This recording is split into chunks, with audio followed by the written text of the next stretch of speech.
Here's a number that should stop you in your tracks. Nearly half of all Americans, including people pulling in six-figure salaries, say they couldn't scrape together $1,000 if an emergency hit tomorrow. Read that again.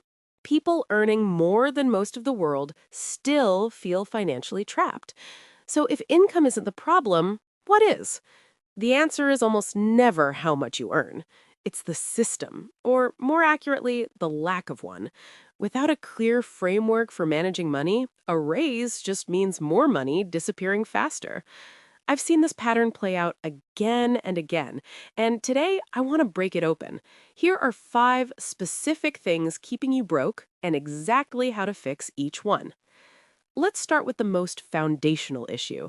Most people genuinely have no clue where their money goes every month. I don't mean that as an insult. I mean it literally. If you sat down right now and tried to account for every dollar you spent last month, most people couldn't do it with any accuracy. They'd remember the rent, maybe the groceries, and then there's this blurry, uncomfortable gap where the rest just vanished. Behavioral economists actually have a name for this habit of avoiding financial reality. It's called the ostrich effect, the very human tendency to look away from information that might make us uncomfortable. And research backs this up. People who rarely check their accounts tend to have far more erratic spending patterns, with the biggest splurges often happening right after payday, when the account balance feels momentarily reassuring. The fix here is beautifully simple. Start looking. Open your banking app this week and just scroll through last month's transactions. No judgment, no pressure, just awareness. You can use a budgeting app, a spreadsheet, or even a notes app on your phone. The tool doesn't matter. The habit does. While you're in there, pay close attention to recurring charges. Subscriptions are one of the sneakiest drains on a modern budget. Studies show that the average person thinks they spend somewhere around $85 a month on subscriptions. The actual average? Over $200. That gap isn't small. That's real money. Nearly $1,400 a year going to services people either forgot they had or barely use. Here's what I want you to do. Make a list of every single subscription you're currently paying for. Streaming platforms, apps, fitness memberships, software, meal kits, news sites, all of it. Then ask yourself honestly, did I use this in the last 30 days? Would I notice if it were gone? If the answer is no, cancel it today. Not after the free trial ends, today. Companies make signing up effortless because they want your passive spending. Your job is to be an active manager of your own money. Now, some of you are thinking, okay, I actually do know where my money goes. I just keep spending it anyway. That's a different problem, and it's the second point. Spending isn't purely logical. It's emotional. And emotional spending doesn't always look dramatic. It's not always a shopping addiction or blowing your rent money on impulse buys. Sometimes it's a quiet habit. Stress hits, you reach for the app, you buy something small just to feel a moment of relief. Research has found that emotional intelligence, the ability to recognize and regulate your own feelings, is directly linked to lower rates of impulsive spending. The better you get at identifying what you're actually feeling in the moment, the less likely you are to reach for your wallet to fix it. A practical tool I recommend is a simple pause and check habit. Before any non-essential purchase, ask yourself 3 questions. Do I genuinely need this? Does it move me closer to a financial goal I care about? And am I buying this because it aligns with my values or because I'm reacting to something I'm feeling right now? If even one answer doesn't hold up, step back. There's another layer to emotional spending that's even trickier to navigate: social spending. This is when you spend not because you want something, but because you feel like you have to in order to keep up with the people around you. On average, people spend around $250 a month on social activities: dinners out, events, trips, rounds of drinks. That's over $3,000 a year. And here's the painful part. About 44% of younger adults say they skip social events entirely because they simply can't afford them, yet feel too embarrassed to say so. That's a lose-lose. You either stretch your budget to fit in, or you isolate yourself to protect it. For emotional spending, use that three-question checklist every time. Build the habit until it becomes automatic. For social spending, the real solution is honest conversation. If a weekend trip or a $200 group dinner genuinely disrupts your financial stability, say so. You don't owe anyone a detailed explanation of your budget. A simple, "that's not in my budget right now, but I'd love to find something that works for everyone," is enough. The friends who respect that are the ones worth keeping. Here's something that catches a lot of disciplined savers completely off guard.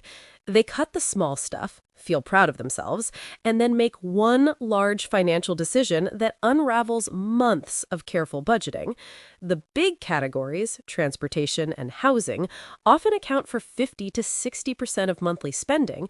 That means no amount of canceled subscriptions or skipped coffees will meaningfully move the needle if you've overcommitted in these two areas. Let's talk about cars. The average monthly car payment in the US right now sits around $750, and nearly 1 in 5 car owners with loans is paying more than $1,000 every single month. The reason this happens is that people focus on the monthly payment rather than the total cost. Dealers stretch loan terms longer and longer, often 5 to 6 years, so the monthly number looks manageable even when the overall deal is terrible. And the cycle compounds. People pay off a car loan and immediately finance a newer vehicle rather than simply continuing to drive the paid-off car.